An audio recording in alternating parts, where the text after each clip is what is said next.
Certificate upload பண்ணுறதுல first டேப்பில் பாருங்கள், சூஸ் ஃபைலில் தமிழில் பாருங்கள், கல்வி, தொழில்நுட்ப கல்வி, சாதி சான்றிதழ் அப்படின்னு தமிழில் கொடுத்துருக்காங்க பார்த்தீங்களா. அதனால் பார்த்தீங்கன்னா இந்த பேஜில் தமிழில் போட்டுறத ஃபாலோ பண்ணாதீங்க. ஓகேங்களா.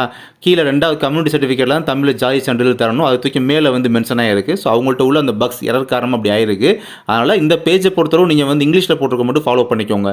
அப்போ நீங்கள் ஃபஸ்ட்டு டேப்பில் என்ன அப்லோட் பண்ணுவீங்க? எஜுகேஷன் சர்டிஃபிகேட்ஸ்னால் 10th 12th இதுக்கான மார்க் ஷீட்டு, இப்போ டிப்ளமோ படிச்சிங்கன்னா அதுக்கான ஓவரால் மார்க் ஷீட்டு, இப்போ டிகிரி படிச்சிங்கன்னா அதுக்கான ஓவரால் மார்க் ஷீட்டு. இதில் டிப்ளமோ அல்லது டிகிரி படித்தவங்களுக்கான அந்த ஓவரால் மார்க் ஷீட் என்று சொல்லக்கூடிய கன்சால்டேட்டட் மார்க் ஷீட்டு, அதுக்கு பதிலாக கூட ப்ரொவிஷனல் சர்டிஃபிகேட் அப்லோட் பண்ணியிருப்பாங்க. எனி ஒன், ரெண்டுமே ஈக்குவல் பவர் தானே, எனி ஒன் அப்ளை பண்ணியிருப்பாங்க. ஏதோ சர்டிஃபிகேட் அப்லோட் பண்ணால் போதும், ப்ரொவிஷனலோ இல்லை கன்சால்டேட்டடோ அதுதான் அப்ளை பண்ணியிருப்பீங்க இதுக்கு முன்னால், அதே இப்போ திரும்ப அப்ளை பண்ண போகிறீங்க, அவ்வளோதான். அப்போ அந்த இடத்துல போய் நீங்கள் வந்து எனக்கு வந்து நான் டைப் ரைட்டிங் முடிச்சிருக்கேன், ஸ்டெனோ முடிச்சிருக்கேன், சர்டிஃபிகேட் அப்லோட் பண்ணலாமா, கம்யூனிட்டி சர்டிஃபிகேட் மேலே தமிழில் கொடுத்துருக்காங்களா, மேலே இன்னொரு அப்லோட் பண்ணணுமா, சேர்த்து அப்லோட் பண்ணணுமா அப்படிலாம் கேட்குறீங்க. அப்படி தேவையில்லை, நீங்கள் இங்கிலீஷில் போட்டிருக்க மட்டும் நீங்கள் ஃபாலோ பண்ணிக்கோங்க. ஓகேங்களா. அடுத்து 3வது டேப்பில் பாருங்கள், அதர்ஸ்ன்னு போட்டு ப்ராக்கெட் என்ன மென்ஷன் பண்ணியிருக்காங்க, தட் இஸ் போட்டு என்சிசி, அப்புறம் இன்னும் 2 இது மென்ஷன் பண்ணியிருக்காங்க. அது வேறு அதாவது இந்த டெம்பரரி கவர்மெண்ட் எம்ப்ளாயி, ஸோ அது மாதிரி மென்ஷன் பண்ணியிருக்காங்க. ஸோ அது உங்களுக்கு இருந்துச்சுன்னா அது ரிலேட்டடாக நீங்கள் அதுதான் அப்லோட் பண்ணணும். அதை விட்டு அந்த இடத்துல போய் டைப் ரைட்டிங் மென்ஷன் அப்லோட் பண்ணலாமா அப்படிலாம் கேட்குறீங்க. அப்புறம் ஸ்போர்ட்ஸ் சர்டிஃபிகேட் அப்லோட் பண்ணலாமா கேட்குறீங்க. அதெல்லாம் எதுவும் கேட்கல. அதர்ஸ்ன்னு சொல்லி தட் இஸ் மென்ஷன் பண்ணி இந்த 3 விதமானது மட்டும் தான் மென்ஷன் பண்ணியிருக்காங்க. ஸோ அது 3 விதமாக நீங்கள் எலிஜிபிளாக இருக்கீங்க, எனி ஒன் எலிஜிபிளாக இருக்கீங்க அப்படின்னா, என்சிசி நீங்கள் எலிஜிபிளாக இருக்கீங்க அப்படின்னா என்சிசி சர்டிஃபிகேட் வந்து 1 MBக்குள்ளே இருக்கிற மாதிரி அப்லோட் பண்ணிக்கணும். இதுதான் கான்செப்ட். இதில் வந்து நீங்கள் எல்லாம் அப்லோட் பண்ணிட்டு சேவ்னு கொடுத்தீங்க வச்சுக்கோங்களேன், சேவ் ஆகலை, அதையும் சில பேருக்கு டவுட் கேட்குறீங்க. ஒரு டைம் ஒன்ஸ் நீங்கள் சேவ்னு கிளிக் பண்ண ஒரு டைம் மட்டும் கிளிக் பண்ணிவிட்டு விட்டுருங்க. ஓயாமல் 2 or 3 times minimum times click பண்ணியிருக்க வேணாம். ஒரு டைம் கிளிக் பண்ணிட்டு விட்டுருங்க. ஒரு 3 minutes கழிச்சு, எப்படி நீங்கள் ஒரு டைம் கிளிக் பண்ணுறீங்க அப்படின்னா அது சக்ஸஸ் ஆகிறதுக்கு ஒரு 3.5 minute டைம் எடுத்துக்கிறது. ஓகேங்களா. லேட்டாக தான் சக்ஸஸ் ஆகிறதுக்கு லேட்டாக டைம் எடுத்துக்கிறது. கொஞ்சம் வெயிட் பண்ணி அந்த பேஜ்லேயே நீங்கள் வெயிட் பண்ணுங்கள். ஓகேங்களா. ஏன்னா என்னடா கிளிக் பண்ணிட்டு ஒர்க் ஆகும்னு சொல்லிட்டு படக்குன்னு நீங்கள் குயிக்காக அதை அவுட் பண்ணிட்டு வெளியில் வந்துடுறீங்க. கம்யூனிட்டி சர்டிஃபிகேட்லாம் உங்களோட ஓல்டு ஃபார்மேட், அந்த கார்டு அட்டை ஃபார்மேட் அதுவே ஓகே தான். பட் ஏதோ நீங்கள் ஃபியர்னஸில் புதுசாக வாங்கணுமா அப்படிலாம் நினச்சிட்டு போய் புதுசாக வாங்குறீங்க. சரி, ஓகே, வாங்கினாலும் கரெக்டு தான். அப்படி புதுசாக வாங்கின நியூ சர்டிஃபிகேட், அந்த கம்யூனிட்டி சர்டிஃபிகேட்டை போய் திரும்ப இப்போ அப்லோட் பண்ணலாமா கேட்டிங்கன்னா அப்லோட் பண்ணாதீங்க. அப்படி இல்லாட்டி இந்த ஒருத்தலாம் கேட்டிருக்காங்க, படித்து பாருங்கள். நான் கம்யூனிட்டி சர்டிஃபிகேட்டில் வந்து அட்ரஸ் சேஞ்ச் பண்ணியிருக்கேன், இப்போ நியூ சர்டிஃபிகேட்டாக இருக்குது, அதை அப்லோட் பண்ணலாமா கேட்டால் அப்போயும் நீங்கள் அப்லோட் பண்ணாதீங்க. ஏன்னா நீங்கள் ஆல்ரெடி கொடுத்த நம்பர், கம்யூனிட்டி சர்டிஃபிகேட் நம்பர் நீங்கள் அப்ளை பண்ணும்போது கொடுத்துருப்பீங்களே, அந்த நம்பரும் இப்போ புது சர்டிஃபிகேட் நம்பர் கொடுத்தீங்கன்னா ரெண்டுமே டிஃப்ரெண்ட் ஆகும்.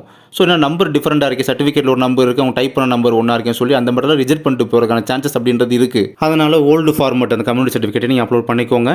மெயில் ஐடி நாட் ரிஜிஸ்டர்னு வருது, ஸ்டார்டிங்கில் லாகின் பண்ணும் போது அதையும் கேட்குறீங்க.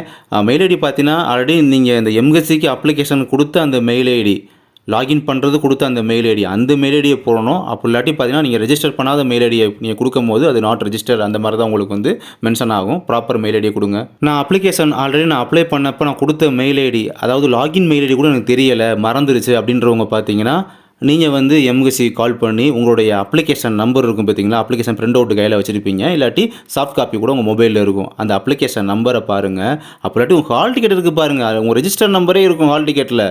ஸோ எனி ஒன் நம்பரை நீங்கள் எம்எஸ்சிக்கு அவங்க கான்டாக்ட் பண்ணி கால் பண்ணி இந்த விஷயத்தை இன்ஃபார்ம் பண்ணிங்க அப்படின்னா உங்களுக்கு அவங்க வந்து கொஞ்சம் செக் பண்ணி மெயில் ஐடியை வந்து ஃபர்தராக கொடுப்பாங்க. ஸோ அந்த மாதிரி நீங்கள் உங்களுடைய மெயில் ஐடியை நீங்கள் கேட்டு வாங்கிக்கலாம். பிஎஸ்டிஎம் 2 3 இருந்தப்போ போன டைம் அப்ளை பண்ண எப்படி அப்ளை பண்ணீங்க, 3ஐயும் பார்த்தீங்கன்னா மெர்ஜ் பண்ணி ஒரே பிடிஎஃபாக மெர்ஜ் பண்ணி தான் நீங்கள் டாக்குமெண்ட் வந்து அப்லோட் பண்ணீங்க பிடிஎஃப் ஃபார்மெட்டில். அதே மாதிரி தான் இப்போயும் அதே மாதிரி தான் சேம் ப்ராசஸை 3ஐயும் மெர்ஜ் பண்ணி அப்லோட் பண்ண போகிறீங்க. செப்பரேட்டாக நீங்கள் வந்து அப்லோட் பண்ணுறதுக்கான ஆப்ஷன் இங்கே இருக்காது. பிடிஎஃப்எம் சொல்லி ஒரு ஆப்ஷன் தான் இங்கே இருக்கும். அப்போ ஒரு டைம் அப்லோட் பண்ணுறதுனால மெர்ஜ் பண்ணி தான் அப்லோட் பண்ணுவீங்க. கம்யூனிட்டி சர்டிஃபிகேட் வந்து என்கிட்ட ஓல்டு ஃபார்மேட் இருந்துச்சு, நியூ ஃபார்மேட் இருந்துச்சு, நான் அப்ளை பண்ணும்போது ஆல்ரெடி நான் எதை கொடுத்தேன் ஞாபகமே இல்லை அப்படின்றவங்க பார்த்தீங்கன்னா நீங்கள் என்ன பண்ணுறீங்க, ஞாபகமே இல்லை அப்படின்னா 2ஐயுமே நீங்கள் வந்து மெர்ஜ் பண்ணி பிடிஎஃபாக அப்லோட் பண்ணிடுங்க. அதை பற்றி எந்த ஒரு பிரச்சனையுமே இல்லை. ஏன்னா உங்களுக்கு 2மே எதை கொடுத்தே ஞாபகம் இல்லை, பட் ரெண்டில் ஏதோ ஒன்று கொடுத்துருப்பீங்க அப்படி தானே. அப்போ ஏதோ ஒரு கம்யூனிட்டி சர்டிஃபிகேட் நம்பரை வந்து அப்ளை பண்ணும்போது கொடுத்துருப்பீங்க. ஓகேங்களா. அப்போ நீங்கள் 2ஐயுமே தாராளமாக அப்லோட் பண்ணி வைக்கலாம்.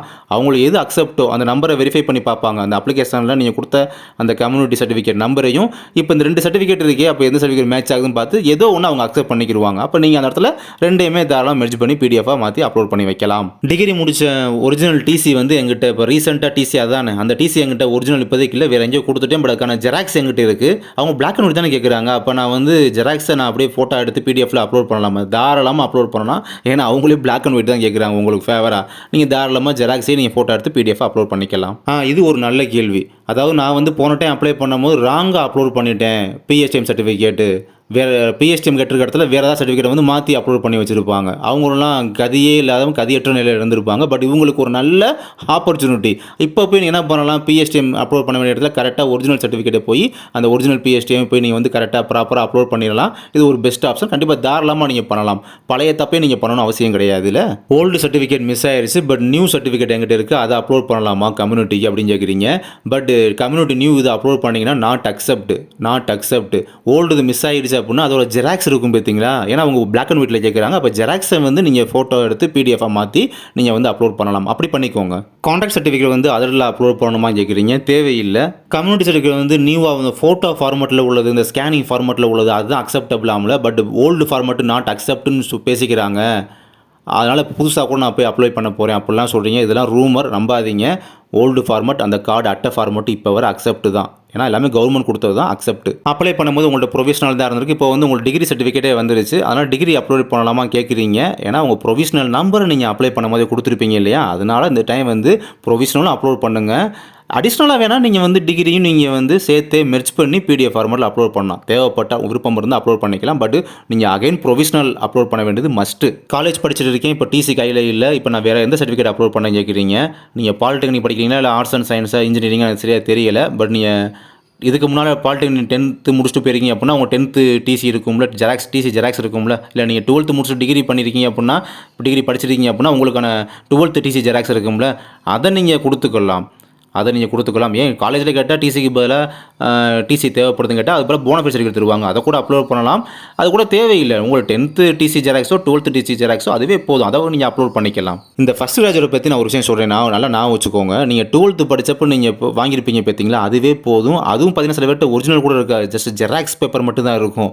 அந்த ஜெராக்ஸை கூட பார்த்தீங்கன்னா உங்களுக்கு சிவி டைமில் வாங்கிக்கிடுவாங்க, அக்செப்ட் பண்ணிக்கிடுவாங்க. எதுக்குன்னா ஃபஸ்ட் கிராஜுவேட் மட்டும் இந்த மாதிரி ஒரு விஷயம் நல்லது பண்ணுவாங்க. அதனால் இந்த மாதிரி ஃபஸ்ட் கிராஜுவேட் வந்து என்கிட்ட வந்து 12th படித்த போது பழசு தான் இருக்குது, அதுலேயும் ஜெராக்ஸ் மட்டும் தான் இருக்குது, அப்படிலாம் எதுவும் ஃபீல் பண்ணாதீங்க. நான் லாகின் பண்ணும்போது என்னோட மெயில் ஐடி அண்டு பாஸ்வேர்டெலாம் சேவில் தான் இருக்குது. ஆனால் எனக்கு இன்வேலிட்னு வருது. ஆமாம், சம்டைம் அவங்க வந்து எரர் காமிக்கும். எனக்கே இந்த மாதிரிலாம் காமிச்சிருக்கு இன்றைக்கெல்லாம். அப்படி வரும்போது பார்த்தீங்கன்னா அப்படியே நீ லாக் அவுட் பண்ணிட்டு வெளியே வந்துடுங்க. கொஞ்சம் நேரம் கழித்து ட்ரை பண்ணுங்கள், கரெக்டாக ஆகும். நீங்கள் அதே பேஜ்லேயே சேம் ஃப்ரெஷ் பேஜ்லேயே திரும்ப நீங்கள் மெயில் ஐடி பாஸ்வேர்டு அகைன் போடும்போது திரும்ப இன்வேலிட் தான் காமிக்கும். கொஞ்ச நேரம் கழிச்சு இதே நான் 10 டைம் பண்ணிட்டீங்க வச்சுக்கோங்களேன், நீங்கள் கொஞ்ச நேரம் கழிச்சு டைப் பண்ணுங்கள், அதுங்களே சொல்லிடுவாங்க, அந்த வெப்சைட்லேயே சொல்லிடுவோம். அந்த மாதிரி பண்ணாதீங்க. ஒன்ஸ் இப்படி வந்துருச்சு அப்படின்னா லாக் அவுட் பண்ணிட்டு வெளியே வந்து கொஞ்சம் நேரம் கழிச்சு நீங்கள் ட்ரை பண்ணுங்கள், கரெக்டாக வருது. நான் அப்ளை பண்ணுறதுக்கு முன்னால் நான் வந்து டிகிரி படிச்சிருந்தேன். பட் இப்போ வந்து எங்கிட்ட அந்த டிசி கிடையாது. நான் டிசியை வந்து அடுத்து ஹையர் ஸ்டடீஸ்க்காக அவங்கள்ட்ட கொடுத்துட்டேன். இப்போ டிசி எனக்கு கொடுக்க மாட்டாங்களே, அப்போ கண்டிப்பாக நான் டிசி அப்லோட் பண்ணி தான் ஆகணுமா கேட்குறீங்க. பிளாக் அண்ட் ஒயிட் தானே கேட்குறாங்க. அதனால் நீங்கள் உங்கள் ஜெராக்ஸ் இருக்கும்ல, அந்த இதை நீங்கள் ஃபோட்டோவை பிடிஎஃப் மாற்றி இப்போதைக்கு அப்லோட் பண்ணிக்கோங்க. இன்கேஸ் நீங்கள் சிவிக்கே போனாலும் சரி, சர்டிஃபிகேட் வெரிஃபிகேஷன் போனாலுமே சரி, நீங்கள் அந்த பிஎட் படிக்கிறீங்க பார்த்தீங்களா, அவங்கள்ட்ட நீங்கள் ஒரு போனஃபைட் வாங்கிட்டு வந்து போனஃபைட்டை கொடுத்துக்கலாம், அக்செப்ட் பண்ணிக்கிடுவாங்க தாராளமாக. ஒன்றும் பயப்பட வேண்டிய பிரச்சனை இல்லை. எஜுகேஷன் குவாலிஃபிகேஷன் அப்லோட் பண்ண வேண்டிய இடத்துல டைப் ரைட்டிங் ஷார்ட் அண்ட் முடிச்சிருக்கேன், அந்த சர்டிஃபிகேட்டை வந்து நான் அப்லோட் பண்ணலாமா, ஆல்ரெடி நான் பண்ணும்போது இந்த மாதிரிலாம் பண்ணியிருக்கேன் அப்படின்னு கேட்டிருக்கீங்க. இதுக்கான பதில் என்ன சொல்லுவேன்னா, எஜுகேஷனல் இதில் வந்து எஜுகேஷன் என்ன மென்ஷன் பண்ணியிருக்காங்களோ, தட் இஸ் போட்டு என்ன மென்ஷன் பண்ணியிருக்காங்களோ அது ரிலேட்டடாக மட்டும்தான் அப்லோட் பண்ணணும். அவங்க அடிஷ்னலாக நீங்கள் வந்து டைப் ரைட்டிங் வந்து அவங்க அப்லோட் பண்ண சொல்லலை. இன்கேஸ் நீங்கள் அடிஷ்னலாக நீங்கள் அந்த பிடிஎஃபோட சேர்த்து மெர்ஜ் பண்ணி நீங்கள் அப்லோட் பண்ணி வச்சாலும் அதனால் உங்களை ரிஜெக்ட் பண்ண போகிறதுமே இல்லை. அவங்க கேட்கலை, நீங்கள் அப்லோட் பண்ணணும்னு அவசியம் இல்லை. சேர்த்து நான் மெர்ஜ் பண்ணி அப்லோட் பண்ணி வைக்கிறனாலும் வைங்க, அதை பற்றி எந்த ஒரு இதுவுமே இல்லை.